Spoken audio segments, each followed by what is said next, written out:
5 अगस्त 2019 को धारा 370 को जम्मू कश्मीर से खत्म कर दिया गया था और उसके बाद से ही लोग मांगे कर रहे थे कि दोबारा से वापस आना चाहिए। और अगर आपकी बात करें तो अब आज एक नया फैसला आया है। आपको बता चले सुप्रीम कोर्ट की तरफ से ये कहा गया है कि 11 फरवरी 2023 को सुनवाई होगी। जी हाँ, और क्या कुछ सुनवाई होगी ये भी हम आपको बताते चले। क्या होगा इसके बारे में तो 11 दिसंबर को ही पता चलेगा कि क्या जम्मू कश्मीर में जो लोग चाहते हैं कि 370 वापस आए उनको जो है खुशखबरी मिलने वाली है, या फिर 370 जो है वापस नहीं आएगी जिनके द्वारा तोड़ी गई है, यानी भारतीय जनता पार्टी के द्वारा तोड़ी गई है, क्या उनको खुशी होगी। तो इस वक्त हमारे साथ बातचीत करने के लिए मौजूद है सोशल एक्टिविस्ट ऋषि कौल किलम जी, जो यूथ लीडर भी है। इनसे बातचीत करते हैं। आज दिन भर हम लोगों से बातचीत करेंगे और पूछेंगे कि क्या कुछ कहना है। कश्मीरी पंडित समाज से हैं और उस वक्त कश्मीरी पंडित समाज को बड़े बड़े दावे किए गए थे।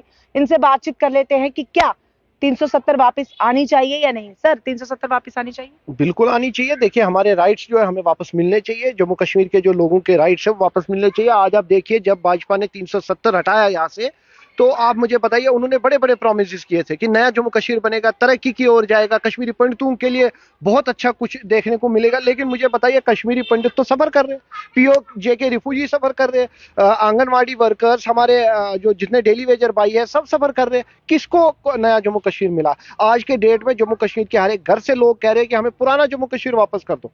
तो हमें उम्मीद है कि हमारा पुराना जम्मू कश्मीर हमें वापस मिलेगा। अगर कश्मीरी पंडित समाज की बात की जाए तो कश्मीरी पंडित समाज के ही बड़े बड़े दावे किए जा रहे थे कि अब इनकी घर वापसी होगी। तो आप आज ये बात कह रहे हैं आपकी तो घर वापसी होगी जनाब, तो फिर आपको ये बात कहनी नहीं चाहिए। देखिए, कौन सी घर वापसी? सबसे पहले मैंने हमेशा यही कहा है कि जो डिस्प्यूट है, जो हमारी जमीनें, हमारे घर, हमारी प्रॉपर्टी सब जो ग्रैब की है, जो जलाए गए घर हमारे, जो हमारे कंपनसेशन देना है, वो हमारा कौन देगा? पहले मुझे बताइए। आप तो घर वापसी की बात कर रहे हैं, लेकिन रहेंगे कहाँ वहां? मुझे बताइए, हमारे लिए बचा क्या है वहां पे? मुझे बताइए। नो डाउट वहां के लोग हमें वेलकम करते हैं, लेकिन मुझे बताइए, जो हमारी प्रॉपर्टी वहां ग्रैब की गई है एडमिनिस्ट्रेशन द्वारा, लोगों के द्वारा, वो कौन वापस देगा हमें? मुझे बताइए। सबसे पहले हमारा फैसला तो करे। आज नए हमें सुनने में आ रहा है कल से कि कश्मीरी पंडित और पीओजे के रिफ्यूजीज को भीख में 2-2 सीटें दी जा रही है। मुझे बताइए, क्या हमें भीख चाहिए? हम अपना हक मांग रहे हैं और आप हमें 2-2 सीटें रिजर्व कर रहे हैं। यानी आपको धारा 370 खत्म करने के बाद कश्मीरी पंडित समाज को मिला है 2 सीट। कश्मीरी पंडित को 2 सीटें, वो भी भीख में, और वो भी भाजपा ने इसलिए नॉमिनेट करवाया ताकि भाजपा को कहीं ना कहीं लग रहा है कि अगर कहीं भाजपा की सरकार गलती से भी यहाँ आती है तो भाजपा अपने ही रिप्रेजेंटेटिव लाएंगे। हम ये मांग करते हैं कि हमें 2 सीटें रिजर्व नहीं चाहिए, हमें कॉन्स्टिट्यूएंसी रिजर्व करवाइए, हम इलेक्शन लड़ेंगे। कश्मीरी पंडित समाज के जो लोग हैं वो इलेक्शन लड़ेंगे, उनकी सीट जो है वो कॉन्स्टिट्यूएंसी रिजर्व करवाइए, वो एरिया रिजर्व करवाइए, हमें वो चाहिए। हमें भीख में नॉमिनेशन नहीं चाहिए और 2 सीटें आप हमें भीख में देंगे क्यों? जितना कश्मीर कश्मीरियों का है उतना कश्मीरी पंडितों का। आपको लगता है कि अगर इन्होंने 2 सीट्स दी हैं वो भी इन्होंने अपने नुमाइंदे लाने हैं वहां पर? बिल्कुल, इन्होंने जो कश्मीरी पंडित, जिन्होंने कश्मीरी पंडितों का सौदा किया है आज तक, जो भाजपा के रिप्रेजेंटेटिव है, जो कश्मीरी पंडित के ठेकेदार बने हैं, उन्हीं को ये सीटें मिलेंगी, उन्हीं के लिए नॉमिनेट। हमें नॉमिनेशन नहीं चाहिए, हमें इलेक्शन फाइट करना है। कश्मीरी पंडित इलेक्शन फाइट करेगा, उनके लिए कॉन्स्टिट्यूएंसी रिजर्व करिए ताकि वो इलेक्शन लड़ेगा और जितने भी कश्मीरी पंडित नुमाइंदे होंगे वो कॉन्स्टिट्यूएंसी में इलेक्शन लड़ेंगे, चाहे महिला हो, चाहे हमारे युवा हो, चाहे बुजुर्ग हो, जो इलेक्शन कॉन्टेस्ट करना चाहता है उनमें आपस में फैसला होगा। लेकिन आप कौन होते हो नॉमिनेट करने वाले? अगर पीओजे की बात करें तो उनके लोगों की तरफ से जो है पत्रकार वार्ता की गई, वो भी नाराज हैं। आप लोगों ने क्यों नहीं पत्रकार वार्ता की? क्यों नहीं कश्मीरी पंडित समाज की तरफ से? देखिए, हम हम प्रेस कॉन्फ्रेंस करने में, और मुझे बताइए प्रेस कॉन्फ्रेंस से हम करेंगे क्या? मुझे बताइए, किसके सामने हम गुहार करेंगे? कौन? एलजी के सामने करेंगे या भाजपा के लीडर्स के, जिन्होंने कश्मीरी पंडित का सौदा किया है, जिन्होंने कश्मीरी पंडितों को बेचा है? हम किसके सामने गुहार लगाएंगे? मुझे बताइए। आज पीओजे के वालों ने प्रेस कॉन्फ्रेंस की, ठीक है, उन्होंने प्रेस, लेकिन क्या असर हुआ? मुझे बताइए। मैं यहाँ पे बोलता रहूंगा, दूसरा कश्मीरी पंडित बोलता रहेगा, उससे हल क्या निकलेगा? क्योंकि सुनने वाला कोई नहीं है। एलजी मनोज सिन्हा जी ने तो कान अपने बंद किए हैं, उनने सुनना है भाजपा का ही, और भाजपा केंद्र में भाजपा सरकार है, हमारी सुनेगा कौन? हमारे अच्छे दिन तब आएंगे जब भाजपा की सरकार इस देश से हटेगी, जब भाजपा के लीडर्स इस देश से हटेंगे, तब कश्मीरी पंडितों के लिए नया जम्मू कश्मीर बनेगा और जम्मू कश्मीर के लोगों के लिए तब नया जम्मू कश्मीर होगा, जब भाजपा मुक्त देश होगा। चलिए, एक बार फिर से धारा 370 पर आ जाते हैं। 11 फरवरी 2023 को सुनवाई है, क्या लगता है ऐसे क्या कुछ होगा? आप तो चाहते हैं कि वापिस आनी चाहिए। कोर्ट से, ऑनरेबल सुप्रीम कोर्ट से हमें पूरी उम्मीद है कि वो जम्मू कश्मीर के लोगों की तरफ देख के, जम्मू कश्मीर के लोगों की परेशानियां देख के, सुन के फैसला देंगे, ना कि ऐसा फैसला दे कि जो जम्मू कश्मीर के लोगों का सेंटिमेंट फिर से हर्ट करे। हमें उम्मीद है हमारे जो राइट्स है, जॉब्स के, हमारी जो जमीनों के हक है, वो हमें वापस दे। लेकिन ऐसा नहीं होना चाहिए कि वो खाली ये बोले कि नहीं जी टेम्परिंग नहीं होगी जॉब्स के साथ, या आपकी जमीनें सुरक्षित रहेगी। लेकिन हमें लिखित में, और हमारे जितने राइट्स इनने लिए, और सबसे पहले हम मांग करते हैं हमारी रियासत हमें वापस दी जाए, हमें यूटी से हटा के हमारी रियासत हमें वापस की जाए। 4 साल से ज्यादा समय हो चुका है, लगता है कि जम्मू कश्मीर में कुछ यहाँ पर इंप्रूवमेंट हुई है, लोगों के बीच में कुछ इंप्रूवमेंट हुई है, एम्प्लॉयमेंट मिली है?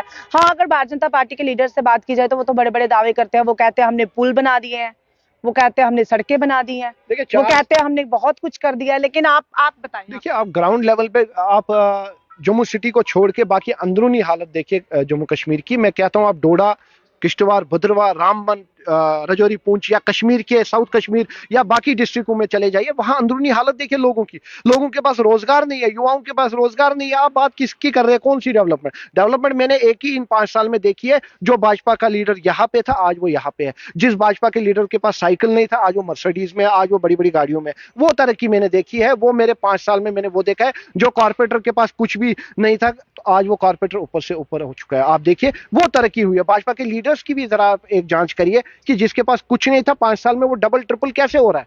कोई क्यों नहीं पूछ रहा है ये सवाल कि अगर 5 साल पहले कोई कॉर्पोरेटर के पास कुछ भी नहीं था, आज उसके पास डबल ट्रिपल है, प्रॉपर्टी उसके पास इतनी है, ये कहां से आ रही है? एक सवाल जरा इस पे भी आप इंक्वायरी बिठाइए, एलजी साहब, जरा इस पे भी इंक्वायरी बिठाइए। मैं कहता हूं अपोजिशन पे भी बिठाओ, अपने लीडर्स पे भी बिठाओ, ना कि सिर्फ आप अपोजिशन लीडर्स को परेशान करो, ईडी की धमकी दो, एनआईए की धमकी दो, उससे कुछ नहीं मिलेगा।